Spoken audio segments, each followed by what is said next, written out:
RTS, le meilleur. Plaisir ya koyeba ke boze belé liboso ba poste télévisé pour na magazine caméra témoin. Tuzawana pona kosala rabino musala ndenge esengeli. Tika to fongola ngo pona koyesa bino ke mokolo elobi jeudi 13 octobre chef de l'État Félix Antoine Tshisekedi Tshilombo a s'adressé à la nation. Bozo va propos ki oyo. 2 années et 4 mois après l'entrée en vigueur de ce régime d'exception aux conséquences tout aussi exceptionnelles sur le quotidien des populations sur terrain, et à la suite de plusieurs rencontres avec des sénateurs, les députés nationaux et les députés issus des 2 provinces, ainsi que des rapports de mission d'évaluation effectués par le Premier ministre, j'apercevais clairement le besoin d'une réflexion approfondie impliquant tous les acteurs concernés sur la question en vue d'obtenir les recommandations les mieux indiquées au sujet de la situation juridico-politique rencontrée dans ces 2 provinces. Mes très chers compatriotes, mus d'un sens élevé de patriotisme et de responsabilité, les différents participants ont travaillé d'arrache-pied durant les 3 journées allouées à cette table ronde pour proposer une option concertée en vue de pacifier définitivement les provinces de l'Ituri et du Nord Kivu, et ce, au regard de l'évolution du contexte sécuritaire, politique, économique et social. C'est ici le lieu de saluer l'engagement et le dévouement de tous les participants qui ont abattu un travail de qualité pour la cause nationale, afin que les conclusions permettent aux institutions de donner une orientation nouvelle à cette mesure exceptionnelle. Mes très chers compatriotes, en ma qualité de garant du fonctionnement régulier des institutions de la République et de la continuité de l'État, j'ai examiné en toute responsabilité l'ensemble des recommandations formulées dans les 3 commissions de la table ronde. Après avoir échangé avec les responsables des institutions de l'État et entendu le Conseil supérieur de la Défense, j'ai pris la ferme résolution de conduire, sans atermoiement funeste, mais sans précipitation inconsidérée non plus, les populations des provinces de l'Ituri et du Nord Kivu vers un allègement progressif et graduel du régime de restriction de l'état de siège, avec les meilleures garanties de poursuite du maintien d'une pression maximale sur les ennemis de la paix. Il va sans dire qu'en plus de leurs compétences matérielles, les juridictions civiles, du reste compétentes pour gérer les contentieux électoraux, recouvrent le plein exercice de leurs compétences répressives, à l'exception de quelques préventions liées à la sûreté nationale qui relèveront, elles, des juridictions militaires. Mes très chers compatriotes, après l'état d'urgence sanitaire, les mesures de ce dispositif transitoire et graduel de l'état de siège nous conduisent dans une nouvelle expérience constitutionnelle de gestion des situations d'exception. Elles marquent notre détermination à défendre jusqu'à la dernière énergie notre intégrité territoriale, notre souveraineté et notre dignité comme peuple. En effet, nous sommes un peuple qui a su démontrer, tout au long de son histoire, une capacité de résilience hors du commun face à l'adversité pour défendre les idéaux de paix, de justice, de dignité et d'unité. J'invite la population des provinces de l'Ituri et du Nord Kivu à accompagner et à soutenir les autorités civiles et militaires dans l'accomplissement des mesures de ce nouveau dispositif en vue de garantir l'avènement d'une paix durable sur toute l'étendue de notre pays. Nabasango mosusu webake bandeko ya SADC baeki mission évaluation pona o etali maponami ya élection ya 2023 ya décembre. Irène Cécile Mwanza mwasi nzambe nde a commenté yango. Premier vice-président de la Commission électorale nationale indépendante Seni Namokuse, bienvenue Ilanga a échangé qui mokolo ya jeudi 12 octobre 2023 na délégation moko ya SADC oyo RDC azali pe membre. Azalaki bongo assisté na ba directeur juridique Edi Kisele na Joseph Senda na mission ya évaluation préélectorale. Boyeba ke délégation oyo ekumbamaki na avocate Notemba Chipweja, vice-présidente ya SADC, pe pe représentant ya Namibie. Jennifer Shiriza, délégué ya Zimbabwe, pe appuyé ya ba fonctionnaire ya secrétariat ya institution oyo. Ezo consiste penza na koévaluer soki environnement politique pe sécurité ya mboka eza malamu pona kosala ba élection libre, équitable, transparente, crédible pe pacifique. Kolandisama na ba principe pe ba ligne oyo SADC et revisaki. Kasi pe lisusu koyeba cadre légal pe constitutionnel oyo ezali korégir ba élection présidentielle, législative pe ba conseiller communaux ya le 20 décembre 2023. Eza chargé ya koévaluer soki seni azui ba disposition nécessaire pour na bon déroulement ya ba élection oyo. Boyeba ke mission oyo ezo s'inscrire na continuité ya ba action menée na cadre ya consolidation ya kimia pe renforcement ya démocratie na partie australe ya continent africain. Population ya commune ya Ngaliema na quartier Mbinza balamuki na tongo lelo bakuti ndeko ya kokufa eloko nini bomiye yango nde ezokamwisa bato. Mwana mwasi a se retrouvé atana sakite ni carte d'électeur oyo population bazokamwa comment possible mutuke tuta mutu na butu na tongo ni saki ezala oyo lingola sake babomiye baye kobwaka ye kote oyo kasi tokosenga kaka na batu oyo basaka makambu ya boye kotika tala siko libota botiango na pasi makasi esali vraiment mabe makasi kasi biso magazine caméra témoin to présenter kaka ba condoléances na famille oyo ebungisi ndeko na bango. La police ezolalisa population pongite kuna na commune ya Kimbancheke bakangi bakuluna oyo baderangeaka population. BG Mandande a signé reportage oyo pona bino. Bene kuluno bozali komona to ebite so eza koloka to eza milimo mabe mutelata bango ti bozo mona bakangi bango awa to na commune ya Kimbancheke na commissariat ya Kingasani 1 ezali po bana mibali oyo niveau basalaka ba dégâts ya ko botola batu biloko ko papa batu machette ko botola ba chombo ndenge bozali komona bandako oyo baza ko sopa wa mai nzoka nde ezali ke bana ya kuluno oyo bayaki awa basali ba opération bakotelaki batu na bandako bayibi nanu biloko et puis ba pelisi moto tala ndenge baza ko boma moto yo pasi pe mawa moya kuta kolobeza te bongo tangu la police yokaki wana nde baye kokanga bango mibale ba mususu tula mwisi ya zaza yoka ndenge mokonza la police ndenge expliqué. Azali Ekiri, j'ignore encore le nom.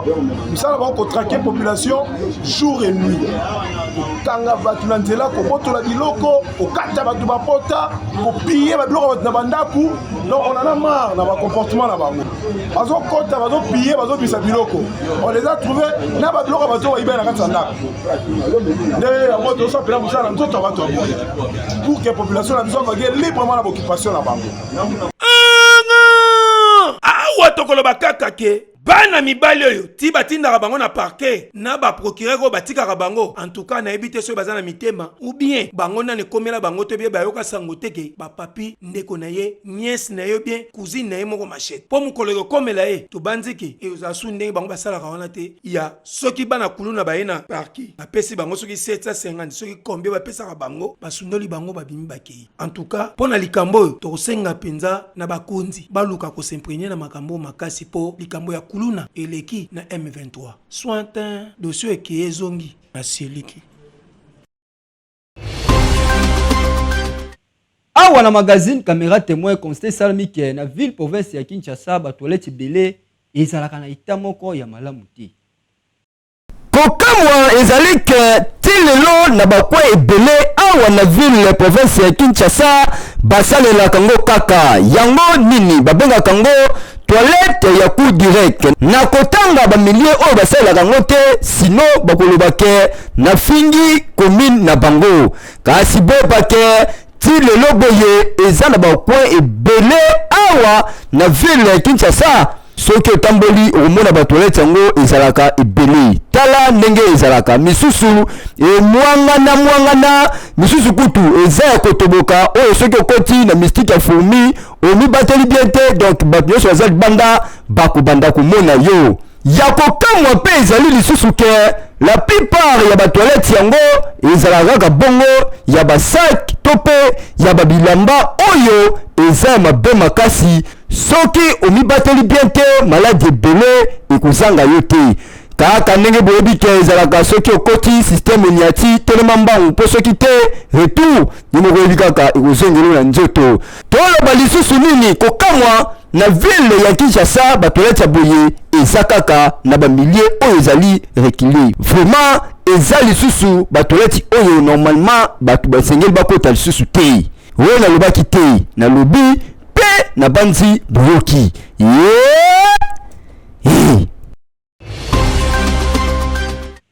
Toujours na cadre article 15 ndenge ba jeune garçon oyo bazali kosala yango nde babikelaka na mabota na bango basalaka nini. Généraux Esengo a signé reportage au Ponabino. Ndenge bomoni bango batelemi boye baza bamiyibi te kasi baza ba jeune courageux oyo babimaka tongo bayaka na bango koluka mbongo bikote oyo bazali baporter pe bamisusu bamesana na bango komemaka bapusu kasi kope na bango ezalaka ndenge nini yoka awa na se so de mouton oyo ezwami bongo na komine ya Njili to pe oyo ezalaka na komine ya Kimbanzeke. Tala bango misana bango ezalaka mituka oyo utaka sikida eyaka na bamatungulu soki bamoni yango ye babandi kolanda yango mbala moko bazwi shida upesi bango bamemi bakati selu yango bakoti nango la marché de la liberté mingi na bamama oyo balamukaka 5h batekaka bikote oyo. Tala neti jeune garçon oyo avant banda concentration ya lipa ya mwamba adame yango tango asilisi kope yaka te eye kilia pe ye wana atelemi ne ozali komona banegocie kope simbi azwi pusu na ye mbala moko abandi kokende oyo ligolasake soki eza courage na Kinshasa okolia okukata pe mutu masheti te. Bango baboya na bango likambo ya sopeka c'est-à-dire pesa ngai kabela ngai bapona na bango musala oyo yango nde bamibikelaka na mabota na bango kasi bino batu bozali toujours kosengaka pe kote mala balabala kokataka baninga ba masheti kobotola biloko ya batu. Tala initiative ya malamu yango oyo baninga bazwi pona kodébrouiller po bavivre na mabota na bango ya boye eza vraiment normal tika ete misala na bango ekende toujours likolo.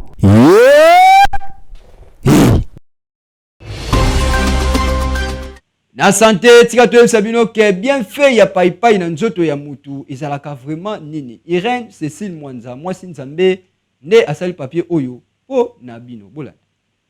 Soki tozali kolobela âge boyeba ke paipai ezali ko contenir quantité ya antioxydant oyo elitaka contre barude oyo eza ya kokamwa bambuma ya paipai eswanyaka babuton poso ya mafuta yango epetolaka loposo. Paipai esilisaka badouleur ya estomac pe indigestion esungaka ba intestin ezala na santé malamu eza kisi malamu contre constipation. Kolia paipai esungaka makasi contre diabète, cholestérol, bokauki ya loposo, manzaka ya pete, c'est-à-dire ekubisaka manzaka. Eza riche na vitamine C pe vitamine B. Bambuma ya paipai eliamaka pe. Eza na ba bienfait po na santé na biso. Ya mobesu, eza na goût ya makasi pe esuaka lokola pilipili. Soki oza na nzoto kolongono, esengeli omela jus ya makasa ya paipai au moins 4 fois na sanza pona ko prévenir malaria pe kosokola foi. Pona suki esengeli ko mixer to pe konika paipai ko bakisa mwa matanga ya gel ya aloe vera osangisi yango opakoli na suki opemisi 40 minutes na simande opase mai. Pona elongi esengeli kopakola yango lokola gommage komase pendant 2 minutes na simande oye kopase elongi. Tolobaki te tolobi boyeba ke paipai eza na ba bienfait ebele. Paipai pona suki pe na loposo pona santé na yo macheza mobimba.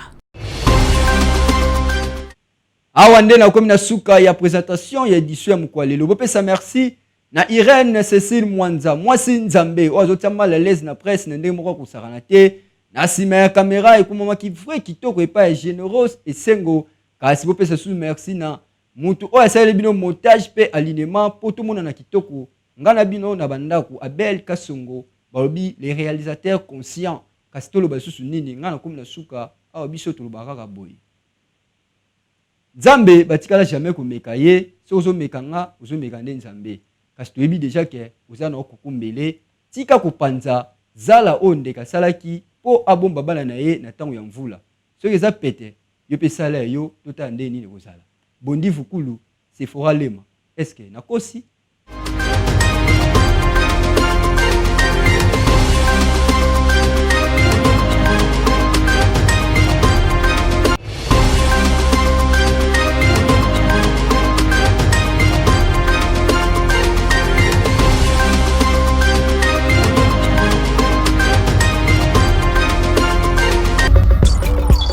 GIS, le meilleur.